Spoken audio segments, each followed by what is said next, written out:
Bem, meus queridos, a paz do Senhor.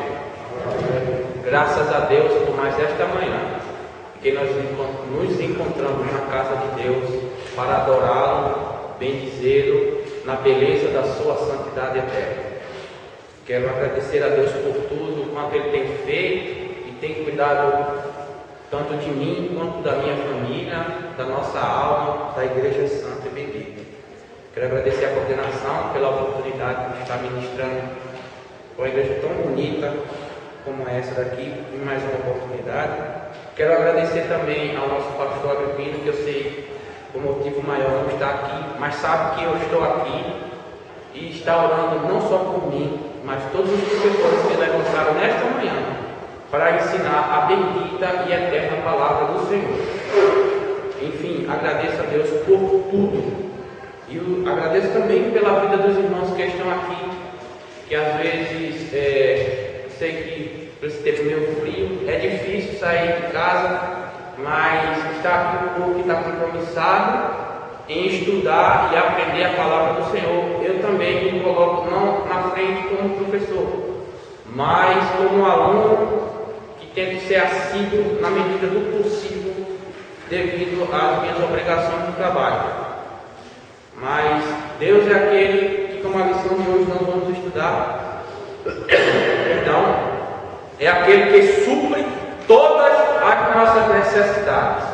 Amém? Lição de número 6. E como é do nosso costume, que o Espírito Santo possa nos dar uma boa palavra nesta manhã. Lição de número 6. Dispensa vazia. Eu já começo pelo nome da lição. Se eu pudesse trocar a lição, eu já trocaria o nome da lição. Eu trocaria de dispensa vazia pela provisão divina na vida do crente. Amém? Nosso textual já não dá pano para manga. Ele diz assim: eu fui moço e agora sou velho, mas nunca vi desamparado um justo e nem a sua descendência mendigar o pão. Isso está em Salmos 37, versículo 25. Então a nossa primeira indagação está aqui. Por quê? Eu acho que é do conhecimento de todos. Perdão. É conhecimento de todos. E eu acho que todos os irmãos aqui já conheceram algum irmão que às vezes a gente acha tão crente, mas passa por uma prova, passa por uma privação, passa por uma necessidade. E aí você pode dizer para mim, então a Bíblia vai se contradizer de forma alguma. Se vocês atentarem, são palavras de Davi. Então, na sua verdade, Davi, pode ser que ele foi moço, chegou a velho e nunca viu. Ok, a Bíblia não vai se contradizer. E eu lendo a Bíblia mais para frente, se vocês entrarem em Salmos 37, do versículo 4, se ele falasse isso ao contrário, aí sim ele estava se contradizendo. Porque uma alma, para falar isso, deleita também no Senhor, e Ele concederá o que deseja do teu coração. Aí Davi chega no versículo 5 e diz assim: entrega o teu caminho ao Senhor, confia nele, e Ele tudo fará. Davi tinha certeza que mesmo na adversidade, aqueles que confiam no Senhor vão chegar no final triunfantes. Então, se ele falasse ao contrário, ele estaria errado. Porque, como a gente vai voltar na capa da lição, ele diz o quê? Muitas são as aflições do justo. Na minha versão diz assim: mas o Senhor de todas o livra. Então, a Bíblia não pode se contradizer, ela não se contradiz. Aí você pode dizer assim: mas eu já vi casos de acontecer, irmãos, isso. Porque existe justiça social na igreja, porque aqui nós temos uma nação daqui que é um povo justo, é um povo fiel, é um povo que busca santidade, é um povo que busca o caminho do céu, mas mesmo assim nós temos dificuldade dentro da igreja. Existe assistência social para que ajude aos próximos. Como é que pode acontecer isso? Muitas são as aflições do justo, mas de todas elas eu tenho certeza que o Senhor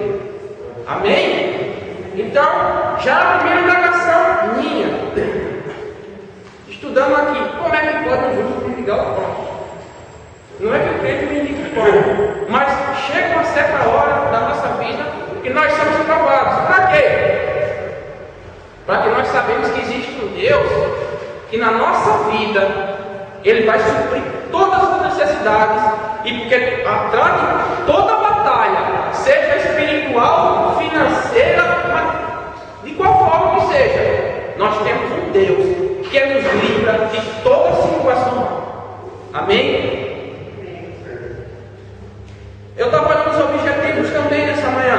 Compreender que a fé em Deus nos ajuda a lutar contra os imprevistos. Foi o que eu falei. Davi, em sua fé com Deus, um homem segundo o coração de Deus, só poderia afirmar isso. O homem tinha intimidade com Deus. Um homem que na grande diversidade, vocês sabem, são sabedores da palavra, na hora que ele pensava que ninguém podia vencer Golias, pelo toque dele, pelo que ele já tinha feito e pelo desafio que ele tinha falado, teoricamente ninguém poderia vencer, pastor Fernando. Mas a provisão divina fez com que aquele menino ruivo, de sarda no rosto, muitas vezes desacreditado, vencer uma grande diversidade. Amém? Outro objetivo, você dissesse que Deus age segundo aquilo que temos, isso nós vamos dar para frente. Porque às vezes nós não vemos o que nós temos. Nós às vezes nós paramos para reclamar tanto da vida que esquecemos que a grande bênção é o fôlego de vida. É o que nós temos e é isso que o Senhor vai nos ensinar nessa manhã, que o pouco que nós temos, Deus vai fazer multiplicar. E além disso, nós vamos repartir com o próximo, porque a palavra de Deus é que diz assim. Amém? Explicar a providência divina no Antigo e no Novo Testamento. Aí, irmãos, nós vamos também estudar um pouco algumas situações em que muitas vezes nós pensamos que Deus não ia agir, e que era impossível, mas como Ele é Deus, que é e continua sendo, e sempre será o Deus do impossível, Ele vai chegar na hora certa na vida do crente. Amém? Glória a Jesus. A introdução. Vamos entrar na introdução. Na lição de hoje, estudaremos acerca do cuidado do Senhor para conosco e a disposição que devemos ter em cuidar e socorrer o necessitado. Veja só, ele não está falando que Deus vai ajudar ele está falando que além da necessidade, nós vamos aprender a ajudar o próximo, o necessitado. Ele multiplica nossos recursos, fazendo com que haja bastante para a nossa carência básica. Sim, Deus utiliza o que nós temos para alimentar os famintos. E no Novo Testamento, o apóstolo João exorta-nos a praticar a prática do amor. Prática do amor verdadeiro, um sentimento que nos constrange a ser solícitos uns com os outros e buscar o bem do necessitado. Quem é que no momento mais difícil da sua vida não aparece uma pessoa para a gente ajudar? Parece que é engraçado essa situação. Na hora que você está mais precisado de Deus, parece: ó Jesus, tem misericórdia de mim, tem misericórdia da minha família. Aparece ainda mais atribulado ou mais necessidade. Aí Deus mostra: além de tudo que você tem, você ainda vai dividir o próximo, porque a tua botija eu vou multiplicar. E é essa fé que nós temos. Nós não podemos ter outra fé a não ser essa fé, que Deus, além das nossas limitações, nos usa para ajudar os outros. E outro ponto, essa aí é um pouco chato, mas nessas situações vistos pelo apóstolo João, em 1 João 3, 17, 18, vamos ler rapidinho, porque se a gente conseguir estudar lendo a Bíblia, vai nos esclarecer. Ele diz assim: quem, pois, tiver bens no mundo e vendo seu irmão necessitado, lhe cerrar o seu coração, como estará o amor de Deus? Ou a caridade, na minha versão diz assim: de Deus. É uma interrogação. Meus filhinhos, não amemos de palavras e nem de língua, mas por obra em verdade. Então, o apóstolo Paulo está nos chamando a atenção nesta manhã para deixar de falar muito e começarmos a agir. Porque às vezes a nossa despensa está cheia, mas está cheia. Aí chega o irmão e faz assim: irmão, eu estou precisado. Vamos, o que é que o irmão vai fazer? Não, irmão, o irmão é muito crente, né, irmão? Faz assim: vamos orar. Irmão, orar é bom. Eu não estou dizendo aqui que não é para deixar de orar, mas vamos parar com esse negócio. Olha, irmão, se você pode ajudar, você vai ter que ajudar. Você não vai, você tem que repartir, você vai orar? Não, irmão. Pare com isso. Orar é bom, é essencial. Eu não vivo sem orar. Se eu tirar a oração de mim, eu morro. Mas vai chegar a hora que não precisa orar, irmão. Se você tem com quem repartir, pare. Não vai orar, não. Pegue para repartir e vá ajudar seu irmão. É hora de orar?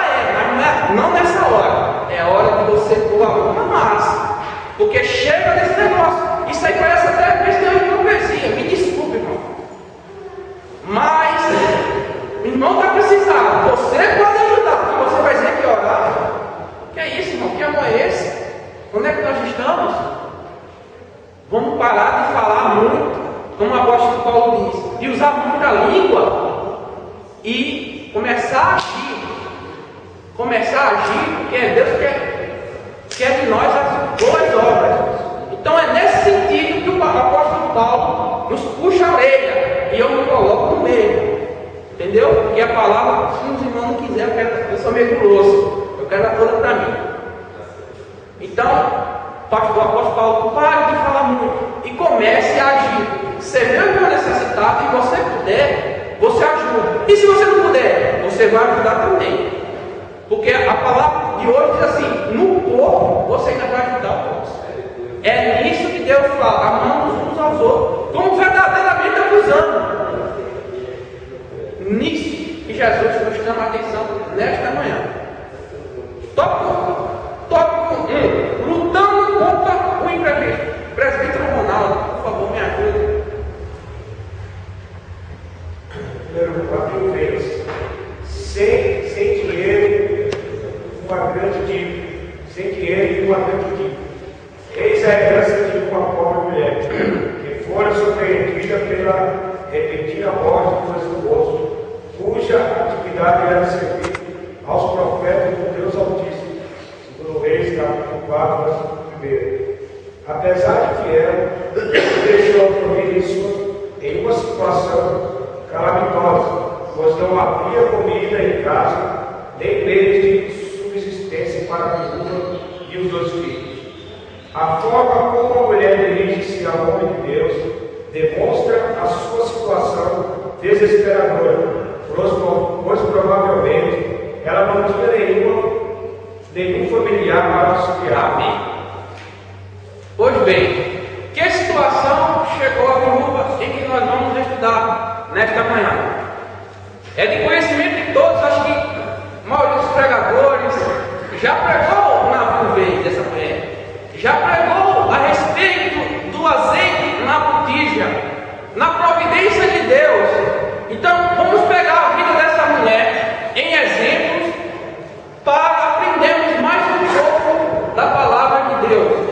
Vamos usar a vida dessa mulher, as atitudes que foram tomadas a partir de uma atitude tomada da parte dela